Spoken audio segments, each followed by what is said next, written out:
Pakistan cricket board (PCB) ने doctor Suhail Salim की cricket में वापसी का इम्कान जाहिर कर दिया।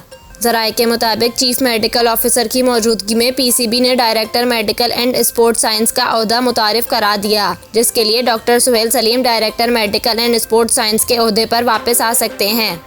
डॉक्टर सुहेल सलीम की पाकिस्तान क्रिकेट बोर्ड में आला ओहदेदारान से मुलाकातें हो चुकी हैं।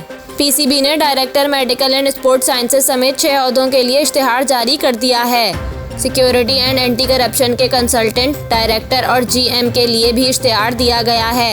इसके अलावा manager security, senior manager anti corruption के लिए भी इश्तिहार जारी किया गया है। वाज़ेह रहे कि डॉक्टर सुहेल सलीम एहसन मानी के दौरे में हेड ऑफ मेडिकल डिपार्टमेंट के ओहदे से अलग हो गए थे। इनके पीएसएल में कोविड प्रोटोकॉल्स की खिलाफ वर्जियों के मामले पर बोर्ड से इख्तलाफात पैदा हो गए थे, जिसके बाद डॉक्टर नजीब सोमरो को अगस्त 2021 में चीफ मेडिकल ऑफिसर मुकर्रर किया गया था। चीफ मेडिकल ऑफिसर ज़्यादातर कौमी टीम के हमरा गैर मुल्की दौरों पर रहे।